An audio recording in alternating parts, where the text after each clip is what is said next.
How to Live on 24 Hours a Day. By Arnold Bennett. 1. The Daily Miracle. Yes, he's one of those men that don't know how to manage. Good situation. Regular income. Quite enough for luxuries as well as needs. Not really extravagant. And yet the fellow's always in difficulties. Somehow he gets nothing out of his money. Excellent flat half empty. Always looks as if he'd had the brokers in. New suit, old hat. Magnificent necktie, baggy trousers. Asks you to dinner, cut glass bad mutton, or Turkish coffee cracked cup. He can't understand it. Explanation simply is that he fritters his income away. Wish I had the half of it. I'd show him. So we have most of us criticized, at one time or another, in our superior way. We are nearly all chancellors of the exchequer, it is the pride of the moment. Newspapers are full of articles explaining how to live on such and such a sum, and these articles provoke a correspondence whose violence proves the interest they excite. Recently, in a daily organ, a battle raged round the question whether a woman can exist nicely in the country on L85 a year. I have seen an essay, How to Live on 8 shillings a week. But I have never seen an essay, How to Live on 24 hours a day. Yet it has been said that time is money. That proverb understates the case. Time is a great deal more than money. If you have time, you can obtain money usually. But though you have the wealth of a cloakroom attendant at the Carlton Hotel, you cannot buy yourself a minute more time than I have, or the cat by the fire has. Philosophers have explained space. They have not explained time. It is the inexplicable raw material of everything. With it, all is possible. Without it, nothing. The supply of time is truly a daily miracle, an affair genuinely astonishing when one examines it. You wake up in the morning, and lo! Your purse is magically filled with 24 hours of the unmanufactured tissue of the universe of your life. It is yours. It is the most precious of possessions. A highly singular commodity, showered upon you in a manner as singular as the commodity itself. For remark. No one can take it from you. It is unstellable. And no one receives either more or less than you receive. Talk about an ideal democracy. In the realm of time there is no aristocracy of wealth, and no aristocracy of intellect. Genius is never rewarded by even an extra hour a day. And there is no punishment. Waste your infinitely precious commodity as much as you will, and the supply will never be withheld from you. No mysterious power will say, "This man is a fool, if not a knave. He does not deserve time, he shall be cut off at the meter." It is more certain than consols, and payment of income is not affected by Sundays. Moreover, you cannot draw on the future. Impossible to get into debt. You can only waste the passing moment. You cannot waste tomorrow, it is kept for you. You cannot waste the next hour, it is kept for you. I said the affair was a miracle. Is it not? You have to live on this 24 hours of daily time. Out of it you have to spin health, pleasure, money, content, respect, and the evolution of your immortal soul. Its right use, its most effective use, is a matter of the highest urgency and of the most thrilling actuality. All depends on that. Your happiness, the elusive prize that you are all clutching for, my friends, depends on that. Strange that the newspapers, so enterprising and up-to-date as they are not full of how to live on a given income of time, instead of how to live on a given income of money. Money is far commoner than time. When one reflects, one perceives that money is just about the commonest thing there is. It encumbers the earth in gross heaps. If one can't contrive to live on a certain income of money, one earns a little more or steals it, or advertises for it. One doesn't necessarily muddle one's life because one can't quite manage on £1,000 a year. One braces the muscles and makes it guineas and balances the budget. But if one cannot arrange that an income of 24 hours a day shall exactly cover all proper items of expenditure, one does muddle one's life definitely. The supply of time, though gloriously regular, is cruelly restricted. Which of us lives on 24 hours a day? And when I say lives, I do not mean exists, nor muddles through. Which of us is free from that uneasy feeling that the great spending departments of his daily life are not managed as they ought to be? Which of us is quite sure that his fine suit is not surmounted by a shameful hat, or that in attending to the crockery he has forgotten the quality of the food? Which of us is not saying to himself, which of us has not been saying to himself all his life, "I shall alter that when I have a little more time"? We never shall have any more time. We have, and we have always had, all the time there is. It is the realization of this profound and neglected truth, which, by the way, I have not discovered, that has led me to the minute practical examination of daily time expenditure. 2. The desire to exceed one's program. But, someone may remark, with the English disregard of everything except the point, what is he driving at with his 24 hours a day? I have no difficulty in living on 24 hours a day. I do all that I want to do, and still find time to go in for newspaper competitions. Surely it is a simple affair, knowing that one has only 24 hours a day, to content oneself with 24 hours a day. To you, my dear sir, I present my excuses and apologies. You are precisely the man that I have been wishing to meet for about 40 years. Will you kindly send me your name and address, and state your charge for telling me how you do it? Instead of me talking to you, you ought to be talking to me. Please come forward. That you exist, I am convinced, and that I have not yet encountered you is my loss. Meanwhile, until you appear, I will continue to chat with my companions in distress, that innumerable band of souls who are haunted, more or less painfully, by the feeling that the years slip by, and that they have not yet been able to get their lives into proper working order. If we analyze that feeling, we shall perceive it to be, primarily, one of uneasiness, of expectation, of looking forward, of aspiration. It is a source of constant discomfort, for it behaves like a skeleton at the feast of all our enjoyments. We go to the theater and laugh, but between the acts it raises a skinny finger at us. We rush violently for the last train, and while we are cooling along on the platform waiting for the last train, it promenades its bones up and down by our side and inquires, "O man, what hast thou done with thy youth? What art thou doing with thine age?" You may urge that this feeling of continuous looking forward, of aspiration, is part of life itself, and inseparable from life itself. True. But there are degrees. A man may desire to go to Mecca. His conscience tells him that he ought to go to Mecca. He fares forth, either by the aid of cooks, or unassisted. He may probably never reach Mecca, he may drown before he gets to Port Said, he may perish ingloriously on the coast of the Red Sea, his desire may remain eternally frustrate. Unfulfilled aspiration may always trouble him. But he will not be tormented in the same way as the man who, desiring to reach Mecca, and harried by the desire to reach Mecca, never leaves Brixton. It is something to have left Brixton. Most of us have not left Brixton. We have not even taken a cab to Ludgate Circus and inquired from cooks the price of a conducted tour. And our excuse to ourselves is that there are only 24 hours in the day. If we further analyze our vague, uneasy aspiration, we shall, I think, see that it springs from a fixed idea that we ought to do something in addition to those things which we are loyally and morally obliged to do. We are obliged, by various codes written and unwritten, to maintain ourselves and our families, if any, in health and comfort, to pay our debts, to save, to increase our prosperity by increasing our efficiency. A task sufficiently difficult.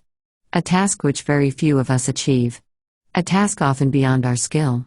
Yet, if we succeed in it, as we sometimes do, we are not satisfied. The skeleton is still with us. And even when we realize that the task is beyond our skill, that our powers cannot cope with it, we feel that we should be less discontented if we gave to our powers, already overtaxed, something still further to do. And such is, indeed, the fact. The wish to accomplish something outside their formal program is common to all men who in the course of evolution have risen past a certain level. Until an effort is made to satisfy that wish, the sense of uneasy waiting for something to start which has not started will remain to disturb the peace of the soul. That wish has been called by many names. It is one form of the universal desire for knowledge. And it is so strong that men whose whole lives have been given to the systematic acquirement of knowledge have been driven by it to overstep the limits of their program in search of still more knowledge.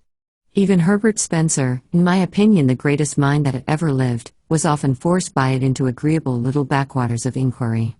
I imagine that in the majority of people who are conscious of the wish to live, that is to say, people who have intellectual curiosity, the aspiration to exceed formal programs takes a literary shape.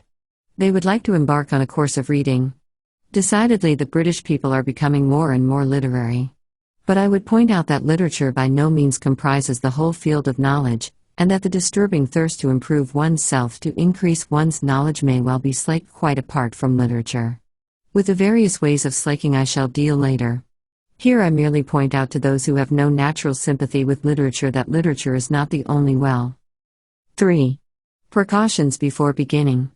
Now that I have succeeded, if succeeded I have, in persuading you to admit to yourself that you are constantly haunted by a suppressed dissatisfaction with your own arrangement of your daily life, and that the primal cause of that inconvenient dissatisfaction is the feeling that you are every day leaving undone something which you would like to do, and which, indeed, you are always hoping to do when you have more time, and now that I have drawn your attention to the glaring, dazzling truth that you never will have more time, since you already have all the time there is, you expect me to let you into some wonderful secret by which you may at any rate approach the ideal of a perfect arrangement of the day, and by which, therefore, that haunting, unpleasant, daily disappointment of things left undone will be got rid of. I have found no such wonderful secret. Nor do I expect to find it, nor do I expect that anyone else will ever find it. It is undiscovered. When you first began to gather my drift, perhaps there was a resurrection of hope in your breast. Perhaps you said to yourself, "This man will show me an easy, unfatiguing way of doing what I have so long in vain wished to do." Alas, no. The fact is that there is no easy way, no royal road. The path to Mecca is extremely hard and stony, and the worst of it is that you never quite get there after all. The most important preliminary to the task of arranging one's life so that one may live fully and comfortably within one's daily budget of 24 hours is the calm realization of the extreme difficulty of the task, of the sacrifices and the endless effort which it demands. I cannot too strongly insist on this. If you imagine that you will be able to achieve your ideal by ingeniously planning out a timetable with a pen on a piece of paper, you had better give up hope at once. If you are not prepared for discouragements and disillusions, if you will not be content with a small result for a big effort, then do not begin. Lie down again and resume the uneasy doze which you call your existence. It is very sad, is it not? Very depressing and somber? And yet I think it is rather fine, too, this necessity for the tense bracing of the will before anything worth doing can be done. I rather like it myself. I feel it to be the chief thing that differentiates me from the cat by the fire. Well, you say, assume that I am braced for the battle. Assume that I have carefully weighed and comprehended your ponderous remarks. How do I begin? Dear sir, you simply begin. There is no magic method of beginning. If a man standing on the edge of a swimming bath and wanting to jump into the cold water should ask you, "How do I begin to jump?" you would merely reply, "Just jump."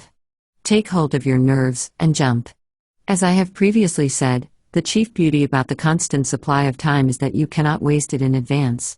The next year, the next day, the next hour are lying ready for you, as perfect, as unspoilt, as if you had never wasted or misapplied a single moment in all your career. Which fact is very gratifying and reassuring. You can turn over a new leaf every hour if you choose. Therefore no object is served in waiting till next week, or even until tomorrow. You may fancy that the water will be warmer next week. It won't. It will be colder. But before you begin, let me murmur a few words of warning in your private ear. Let me principally warn you against your own ardor. Ardor in well-doing is a misleading and a treacherous thing.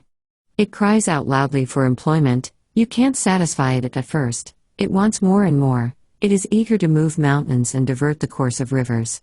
It isn't content till it perspires. And then, too often, when it feels the perspiration on its brow, it wearies all of a sudden and dies, without even putting itself to the trouble of saying, "I've had enough of this." Beware of undertaking too much at the start. Be content with quite a little.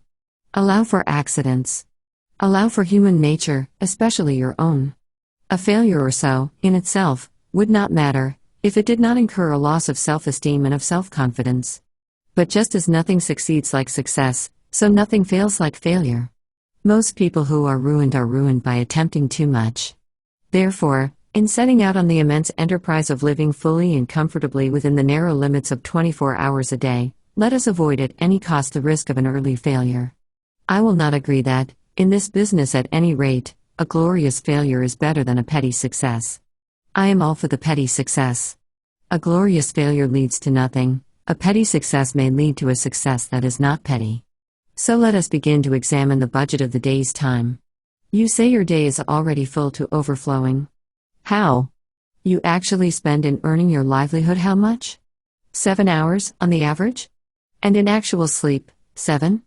I will add 2 hours, and be generous. And I will defy you to account to me on the spur of the moment for the other 8 hours. 4. The cause of the troubles.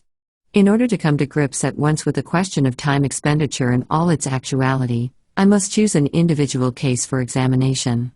I can only deal with one case, and that case cannot be the average case, because there is no such case as the average case, just as there is no such man as the average man.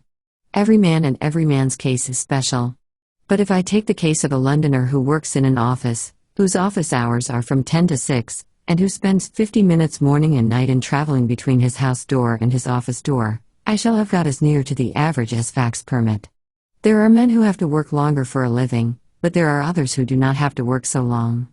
Fortunately, the financial side of existence does not interest us here. For our present purpose, the clerk at £1 a week is exactly as well off as the millionaire in Carlton House Terrace. Now the great and profound mistake which my typical man makes in regard to his day is a mistake of general attitude, a mistake which vitiates and weakens 2/3 of his energies and interests. In the majority of instances he does not precisely feel a passion for his business, at best he does not dislike it. He begins his business functions with reluctance, as late as he can, and he ends them with joy, as early as he can. And his engines while he is engaged in his business are seldom at their full potential. I know that I shall be accused by angry readers of traducing the city worker, but I am pretty thoroughly acquainted with the city, and I stick to what I say. Yet in spite of all this he persists in looking upon those hours from 10 to 6 as the day, to which the 10 hours preceding them and the 6 hours following them are nothing but a prologue and epilogue. Such an attitude, unconscious though it be, of course kills his interest in the odd 16 hours, with the result that, even if he does not waste them, he does not count them, he regards them simply as margin. This general attitude is utterly illogical and unhealthy, since it formally gives the central prominence to a patch of time and a bunch of activities which the man's one idea is to get through and have done with. If a man makes 2/3 of his existence subservient to 1/3, for which admittedly he has no absolutely feverish zest, how can he hope to live fully and completely? He cannot. If my typical man wishes to live fully and completely, he must, in his mind, arrange a day within a day. And this inner day, a Chinese box in a larger Chinese box, must begin at 6 p.m. and end at 10 a.m. It is a day of 16 hours, and during all these 16 hours he has nothing whatever to do but cultivate his body and his soul and his fellow men. During those 16 hours he is free, he is not a wage earner, he is not preoccupied with monetary cares, he is just as good as a man with a private income. This must be his attitude. And his attitude is all important. His success in life, much more important than the amount of estate upon what his executors will have to pay estate duty, depends on it. What? You say that full energy given to those 16 hours will lessen the value of the business 8? Not so. On the contrary, it will assuredly increase the value of the business 8. One of the chief things which my typical man has to learn is that the mental faculties are capable of a continuous hard activity. They do not tire like an arm or a leg. All they want is change, not rest, except in sleep. I shall now examine the typical man's current method of employing the 16 hours that are entirely his, beginning with his uprising. I will merely indicate things which he does and which I think he ought not to do, postponing my suggestions for planting the times which I shall have cleared as a settler clears spaces in a forest. In justice to him I must say that he wastes very little time before he leaves the house in the morning at 9:10. In too many houses he gets up at 9, breakfasts between 9:7 and 9:30, and then bolts. But immediately he bangs the front door his mental faculties, which are tireless, become idle. He walks to the station in a condition of mental coma. Arrived there, he usually has to wait for the train. On hundreds of suburban stations every morning you see men calmly strolling up and down platforms while railway companies unblushingly rob them of time, which is more than money. Hundreds of thousands of hours are thus lost every day simply because my typical man thinks so little of time that it has never occurred to him to take quite easy precautions against the risk of its loss. He has a solid coin of time to spend every day, call it a sovereign. He must get change for it, and in getting change he is content to lose heavily. Supposing that in selling him a ticket the company said, "We will change you a sovereign, but we shall charge you 3 halfpence for doing so," what would my typical man exclaim? Yet that is the equivalent of what the company does when it robs him of 5 minutes twice a day. You say I am dealing with minutiae. I am. And later on I will justify myself. Now will you kindly buy your paper and step into the train? 5. Tennis and the immortal soul. You get into the morning train with your newspaper, and you calmly and majestically give yourself up to your newspaper. You do not hurry. You know you have at least half an hour of security in front of you. As your glance lingers idly at the advertisements of shipping and of songs on the outer pages, your air is the air of a leisured man, wealthy in time, of a man from some planet where there are 124 hours a day instead of 24. I am an impassioned reader of newspapers. I read 5 English and 2 French dailies, and the news agents alone know how many weeklies, regularly. I am obliged to mention this personal fact lest I should be accused of a prejudice against newspapers when I say that I object to the reading of newspapers in the morning train. Newspapers are produced with rapidity, to be read with rapidity. There is no place in my daily program for newspapers. I read them as I may in odd moments. But I do read them. The idea of devoting to them 30 or 40 consecutive minutes of wonderful solitude, for nowhere can one more perfectly immerse oneself than in a compartment full of silent, withdrawn, smoking males, is to me repugnant. I cannot possibly allow you to scatter priceless pearls of time with such oriental lavishness. You are not the Shah of time. Let me respectfully remind you that you have no more time than I have. No newspaper reading in trains. I have already put by about 3/4 of an hour for use. Now you reach your office. And I abandon you there till 6 o'clock. I am aware that you have nominally an hour, often in reality an hour and a half, in the midst of the day, less than half of which time is given to eating. But I will leave you all that to spend as you choose. You may read your newspapers then. I meet you again as you emerge from your office. You are pale and tired. At any rate, your wife says you are pale, and you give her to understand that you are tired. During the journey home you have been gradually working up the tired feeling. The tired feeling hangs heavy over the mighty suburbs of London like a virtuous and melancholy cloud, particularly in winter. You don't eat immediately on your arrival home. But in about an hour or so you feel as if you could sit up and take a little nourishment. And you do. Then you smoke, seriously, you see friends, you potter, you play cards, you flirt with a book, you note that old age is creeping on, you take a stroll, you caress the piano. By Jove! 11:15. You then devote quite 40 minutes to thinking about going to bed, and it is conceivable that you are acquainted with a genuinely good whiskey. At last you go to bed, exhausted by the day's work. 6 hours, probably more, have gone since you left the office, gone like a dream, gone like magic, unaccountably gone. That is a fair sample case. But you say, it's all very well for you to talk. A man is tired. A man must see his friends. He can't always be on the stretch. Just so. But when you arrange to go to the theater, especially with a pretty woman, what happens? You rush to the suburbs, you spare no toil to make yourself glorious in fine raiment, you rush back to town in another train, you keep yourself on the stretch for 4 hours, if not 5, you take her home, you take yourself home. You don't spend 3/4 of an hour in thinking about going to bed. You go. Friends and fatigue have equally been forgotten, and the evening has seemed so exquisitely long, or perhaps too short. And do you remember that time when you were persuaded to sing in the chorus of the Amateur Operatic Society, and slaved 2 hours every other night for 3 months? Can you deny that when you have something definite to look forward to at eventide, something that is to employ all your energy, the thought of that something gives a glow and a more intense vitality to the whole day? What I suggest is that at 6 o'clock you look facts in the face and admit that you are not tired, because you are not, you know, and that you arrange your evening so that it is not cut in the middle by a meal. By so doing you will have a clear expanse of at least 3 hours. I do not suggest that you should employ 3 hours every night of your life in using up your mental energy. But I do suggest that you might, for a commencement, employ an hour and a half every other evening in some important and consecutive cultivation of the mind. You will still be left with 3 evenings for friends, bridge, tennis, domestic scenes, odd reading, pipes, gardening, pottering, and prize competitions. You will still have the terrific wealth of 45 hours between 2 p.m. Saturday and 10 a.m. Monday.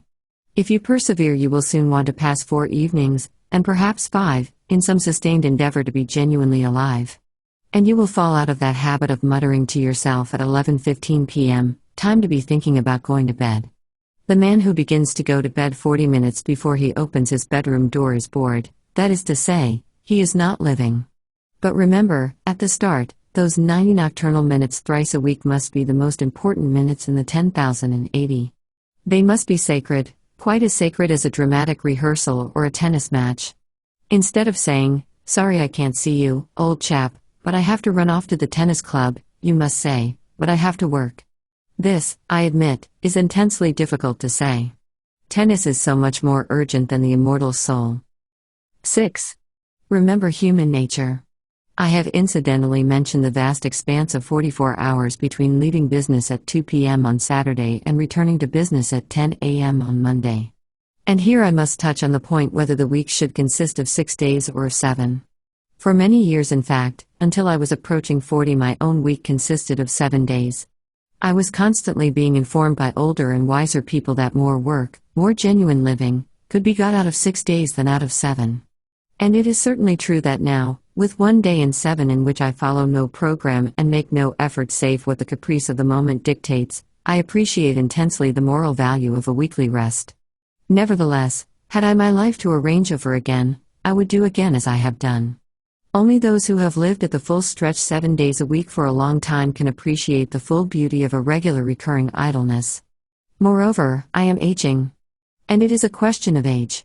In cases of abounding youth and exceptional energy and desire for effort, I should say unhesitatingly, keep going day in, day out.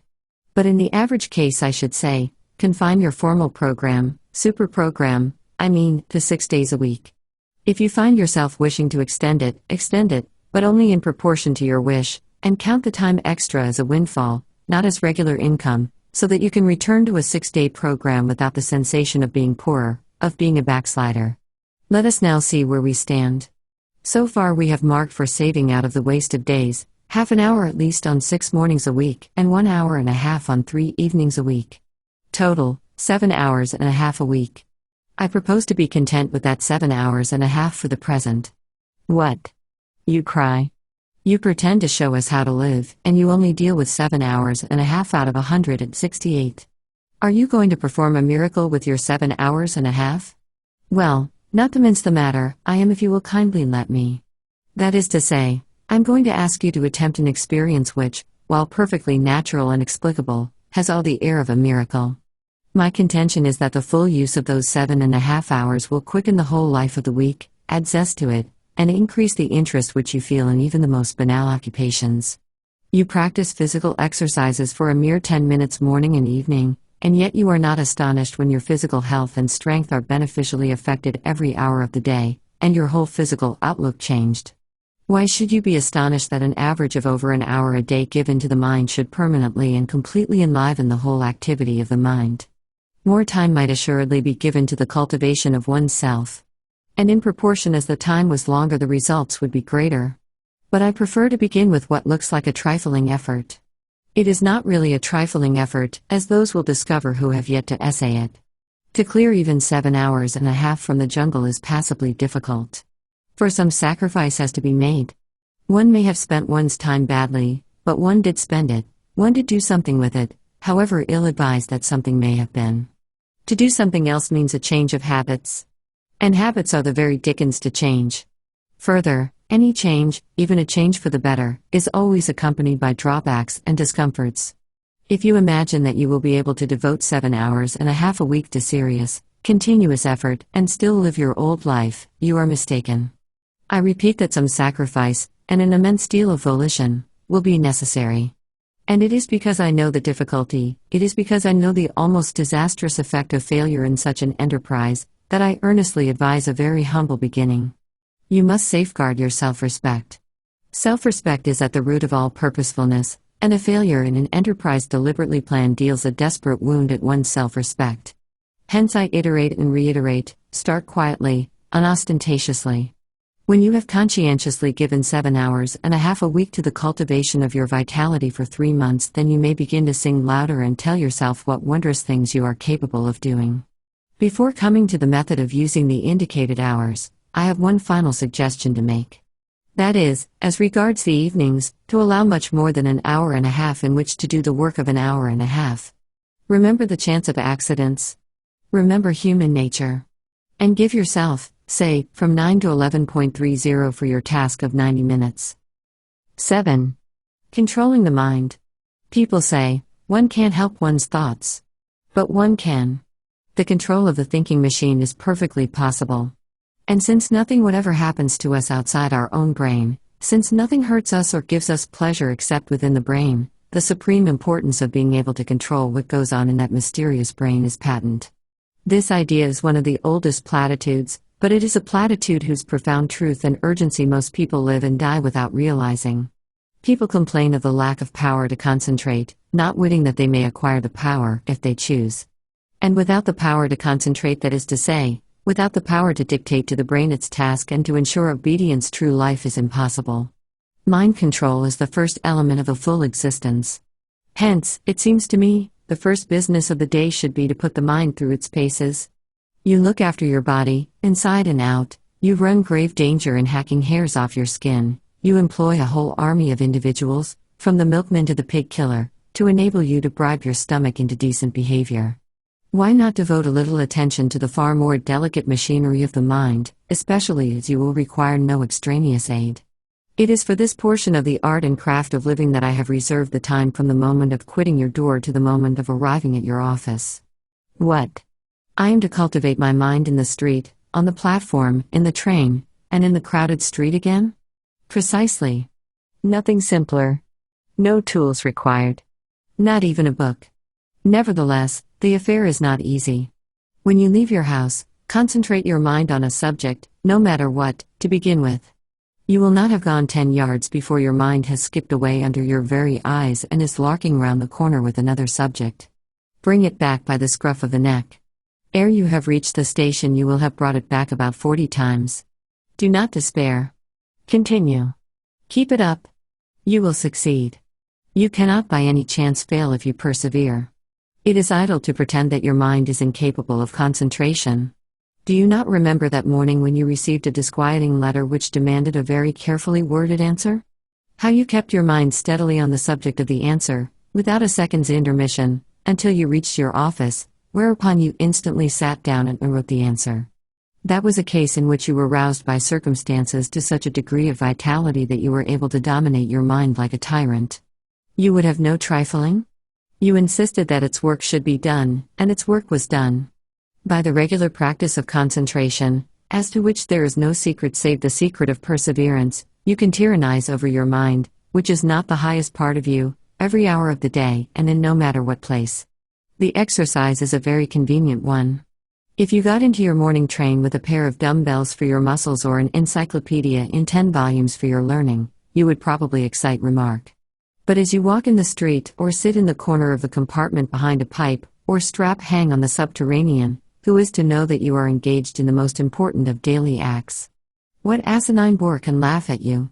I do not care what you concentrate on, so long as you concentrate. It is the mere disciplining of the thinking machine that counts. But still, you may as well kill 2 birds with 1 stone and concentrate on something useful. I suggest it is only a suggestion, a little chapter of Marcus Aurelius or Epictetus. Do not, I beg, shy at their names. For myself, I know nothing more actual, more bursting with plain common sense, applicable to the daily life of plain persons like you and me, who hate airs, pose, and nonsense, than Marcus Aurelius or Epictetus. Read a chapter, and so short they are, the chapters, in the evening, and concentrate on it the next morning. You will see. Yes, my friend, it is useless for you to try to disguise the fact. I can hear your brain like a telephone at my ear. You are saying to yourself, this fellow was doing pretty well up to his 7th chapter. He had begun to interest me faintly. But what he says about thinking in trains, and concentration, and so on, is not for me. It may be well enough for some folks, but it isn't in my line. It is for you, I passionately repeat, it is for you. Indeed, you are the very man I am aiming at. Throw away the suggestion, and you throw away the most precious suggestion that was ever offered to you. It is not my suggestion. It is the suggestion of the most sensible, practical, hard-headed men who have walked the earth. I only give it you at second hand. Try it. Get your mind in hand. And see how the process cures half the evils of life, especially worry, that miserable, avoidable, shameful disease worry. 8. The reflective mood. The exercise of concentrating the mind, to which at least half an hour a day should be given, is a mere preliminary, like scales on the piano. Having acquired power over that most unruly member of one's complex organism, one has naturally to put it to the yoke. Useless to possess an obedient mind unless one profits to the furthest possible degree by its obedience. A prolonged primary course of study is indicated. Now, as to what this course of study should be, there cannot be any question. There never has been any question. All the sensible people of all ages are agreed upon it. And it is not literature, nor is it any other art, nor is it history, nor is it any science. It is the study of one's self. Man, know thyself. These words are so hackneyed that verily I blush to write them. Yet they must be written, for they need to be written. I take back my blush, being ashamed of it. Man, know thyself. I say it out loud. The phrase is one of those phrases with which everyone is familiar, of which everyone acknowledges the value, and which only the most sagacious put into practice. I don't know why. I am entirely convinced that what is more than anything else lacking in the life of the average well-intentioned man of today is the reflective mood. We do not reflect. I mean that we do not reflect upon genuinely important things, upon the problem of our happiness, upon the main direction in which we are going, upon what life is giving to us, upon the share which reason has, or has not, in determining our actions, and upon the relation between our principles and our conduct. And yet you are in search of happiness, are you not? Have you discovered it? The chances are that you have not. The chances are that you have already come to believe that happiness is unattainable. But men have attained it. And they have attained it by realizing that happiness does not spring from the procuring of physical or mental pleasure, but from the development of reason and the adjustment of conduct to principles. I suppose that you will not have the audacity to deny this. And if you admit it, and still devote no part of your day to the deliberate consideration of your reason, principles, and conduct, you admit also that while striving for a certain thing you are regularly leaving undone the one act which is necessary to the attainment of that thing. Now, shall I blush, or will you? Do not fear that I mean to thrust certain principles upon your attention. I care not, in this place, what your principles are. Your principles may induce you to believe in the righteousness of burglary. I don't mind. All I urge is that a life in which conduct does not fairly well accord with principles is a silly life, and that conduct can only be made to accord with principles by means of daily examination, reflection, and resolution. What leads to the permanent sorrowfulness of burglars is that their principles are contrary to burglary.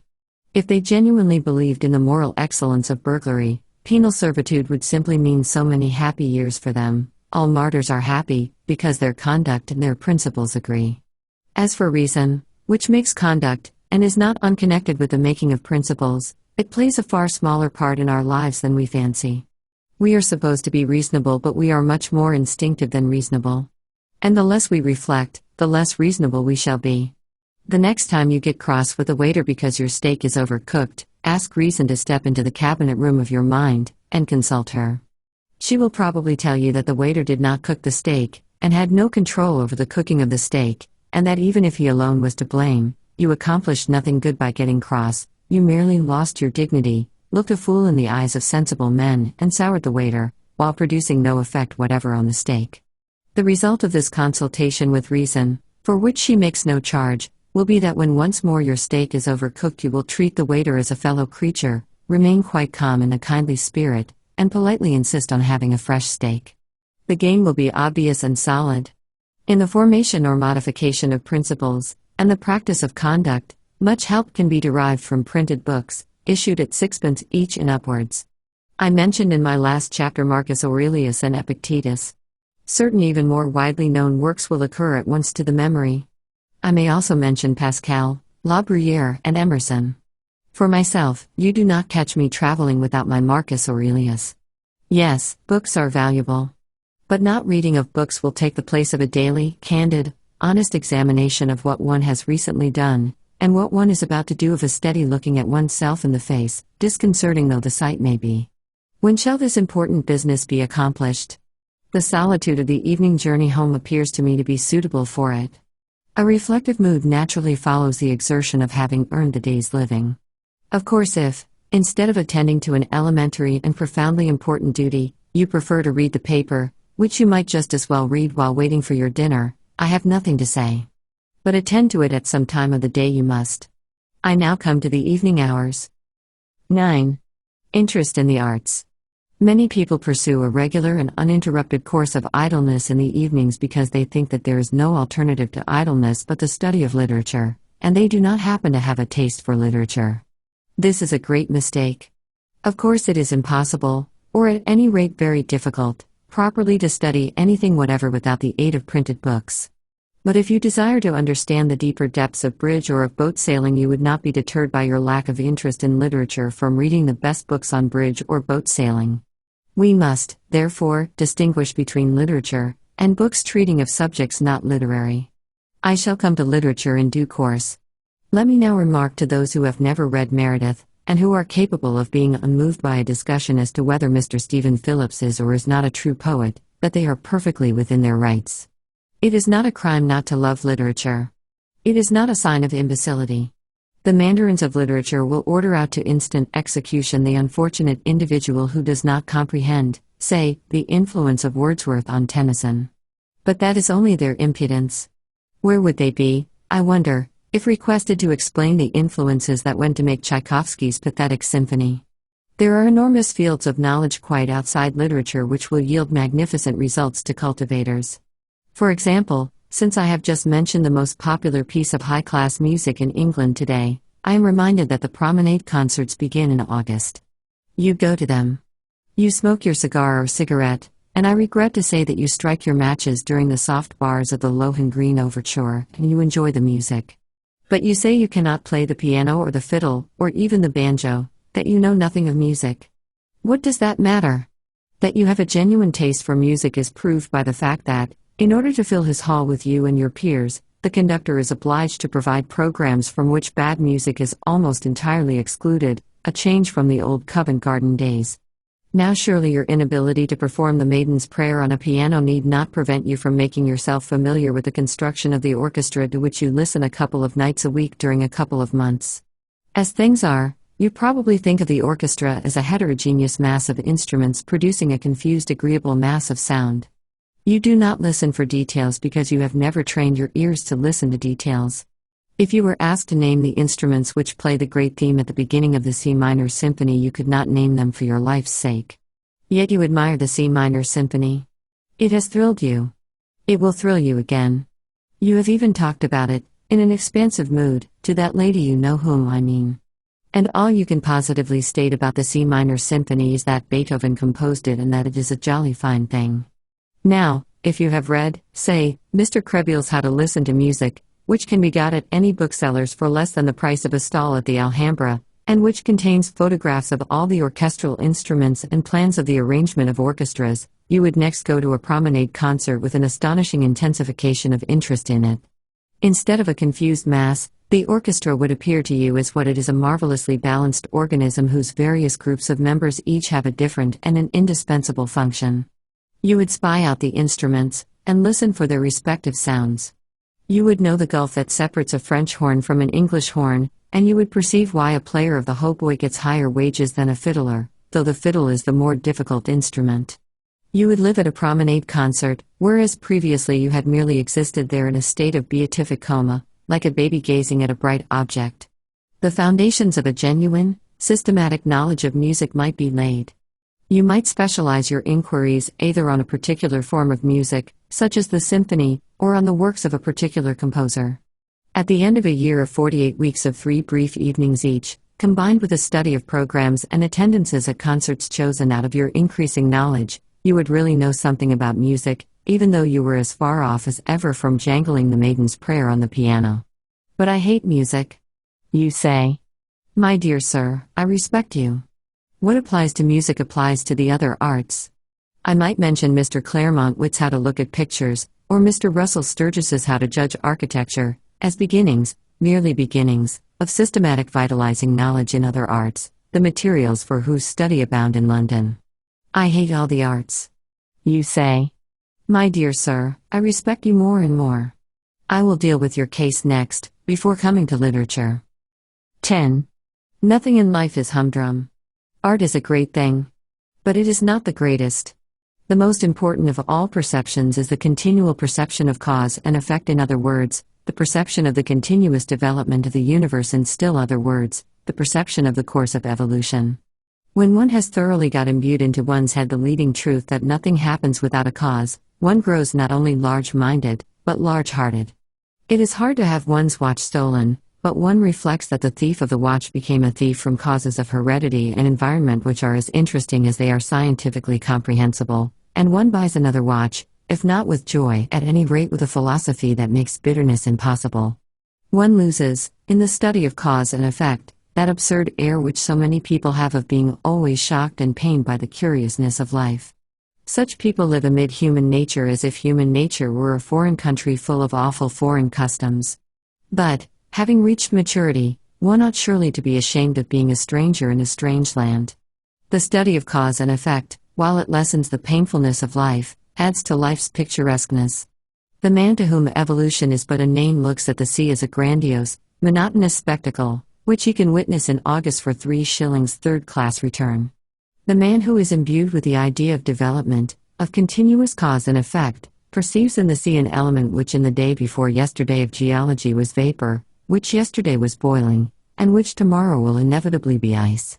He perceives that a liquid is merely something on its way to be solid, and he is penetrated by a sense of the tremendous, changeful picturesqueness of life.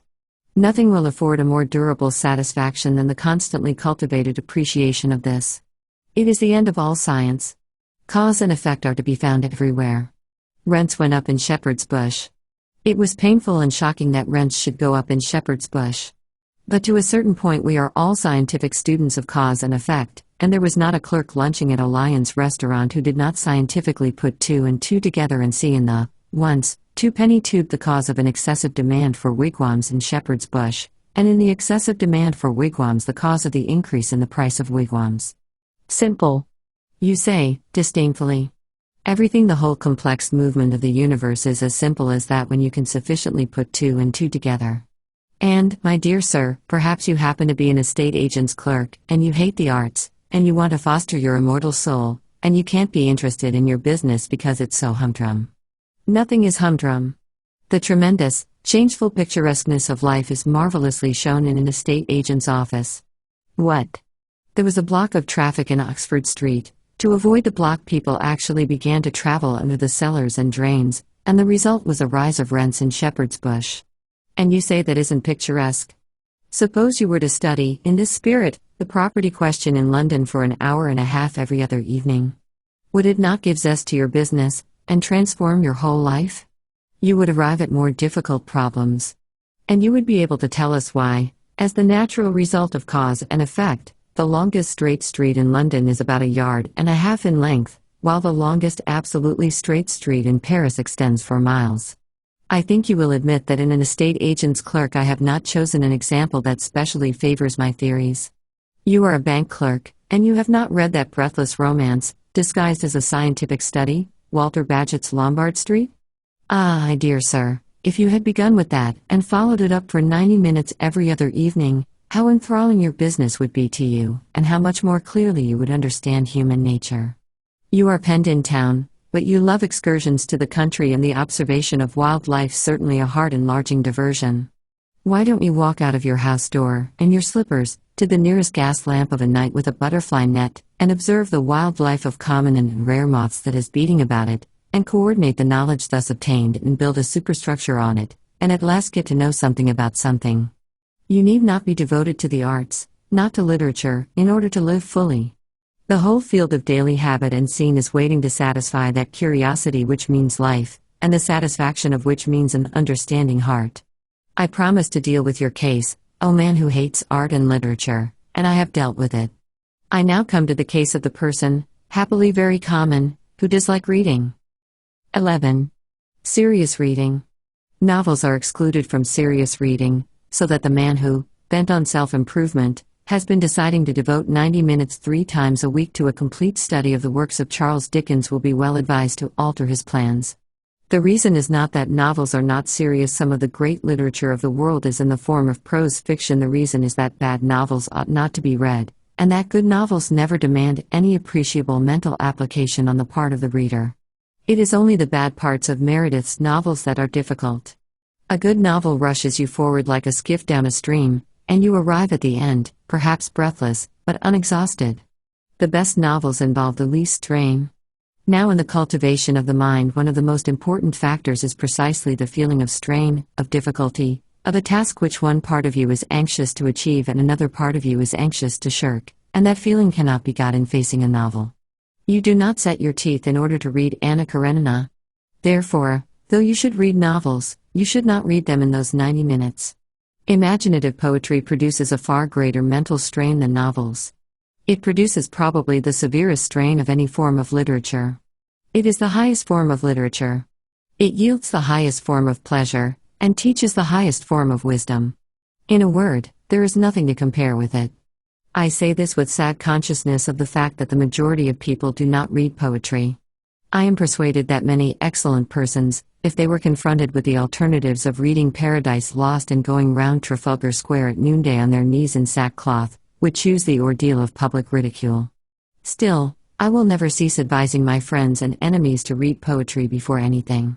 If poetry is what is called a sealed book to you, begin by reading Hazlitt's famous essay on the nature of poetry in general.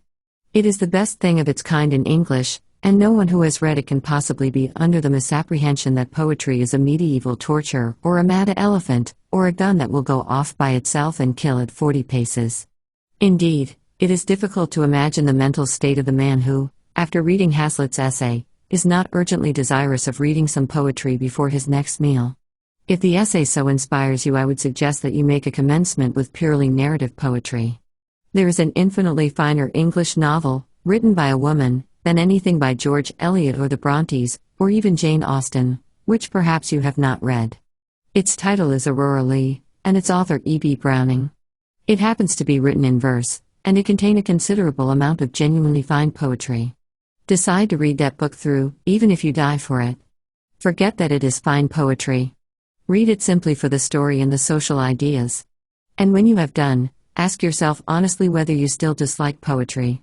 I have known more than one person to whom Aurora Leigh has been the means of proving that in assuming they hated poetry they were entirely mistaken. Of course, if, after Hazlitt, and such an experiment made in the light of Hazlitt, you are finally assured that there is something in you which is antagonistic to poetry, you must be content with history or philosophy.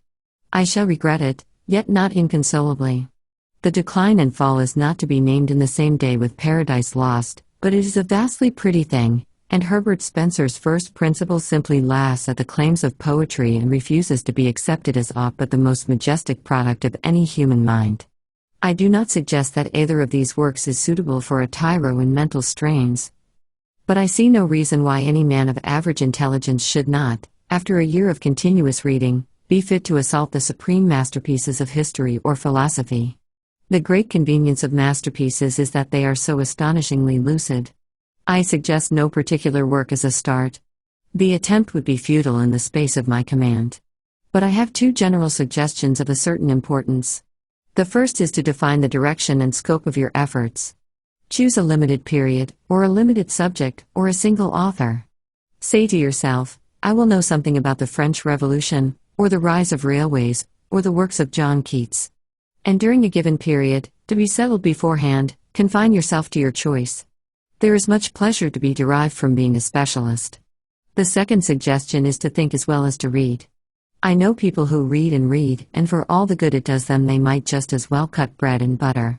They take to reading as better men take to drink. They fly through the shires of literature on a motor car, their sole object being motion. They will tell you how many books they have read in a year.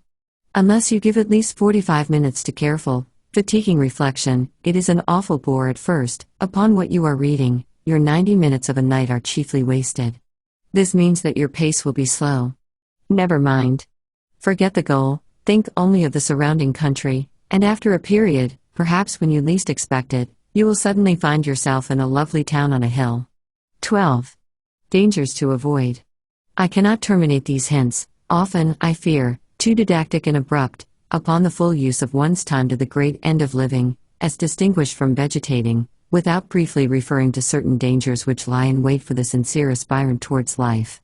The first is the terrible danger of becoming that most odious and least supportable of persons, a prig. Now a prig is a pert fellow who gives himself airs of superior wisdom. A prig is a pompous fool who has gone out for a ceremonial walk, and without knowing it has lost an important part of his attire, namely, his sense of humor. A prig is a tedious individual who, having made a discovery, is so impressed by his discovery that he is capable of being gravely displeased because the entire world is not also impressed by it. Unconsciously, to become a prig is an easy and a fatal thing. Hence, when one sets forth on the enterprise of using all one's time, it is just as well to remember that one's own time, and no other people's time, is the material with which one has to deal, that the earth rolled on pretty comfortably before one began to balance a budget of the hours, and that it will continue to roll on pretty comfortably whether or not one succeeds in one's new role of Chancellor of the Exchequer of Time. It is as well not to chatter too much about what one is doing, and not to betray a too pained sadness at the spectacle of a whole world deliberately wasting so many hours out of every day, and therefore never really living. It will be found, ultimately, that in taking care of oneself one has quite all one can do. Another danger is the danger of being tied to a program like a slave to a chariot. One's program must not be allowed to run away with one. It must be respected, but it must not be worshipped as a fetish. A program of daily employ is not a religion.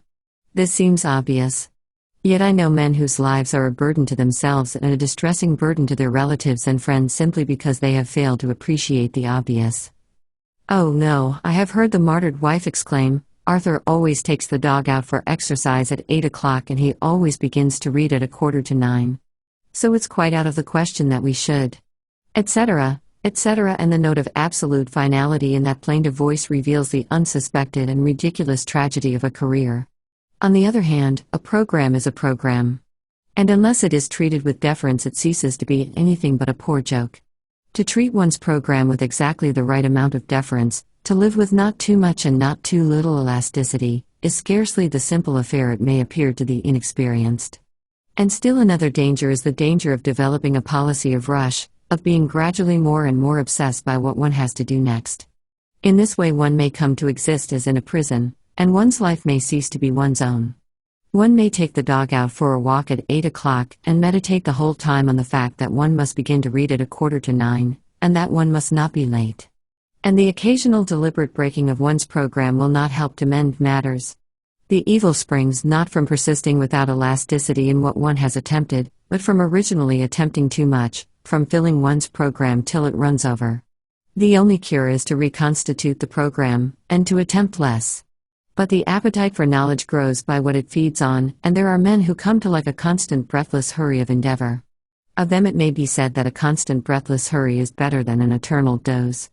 In any case, if the program exhibits a tendency to be oppressive, and yet one wishes not to modify it, an excellent palliative is to pass with exaggerated deliberation from one portion of it to another. For example, to spend 5 minutes in perfect mental quiescence between chaining up the Saint Bernard and opening the book, in other words, to waste 5 minutes with the entire consciousness of wasting them.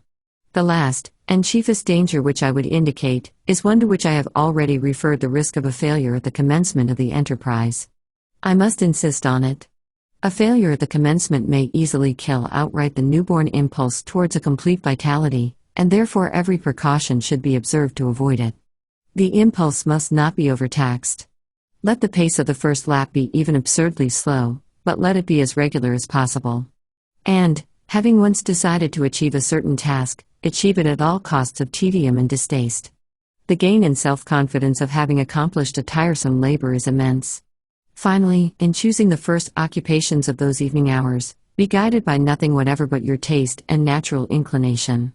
It is a fine thing to be a walking encyclopedia of philosophy, but if you happen to have no liking for philosophy, and to have a like for the natural history of street cries, much better leave philosophy alone, and take to street cries.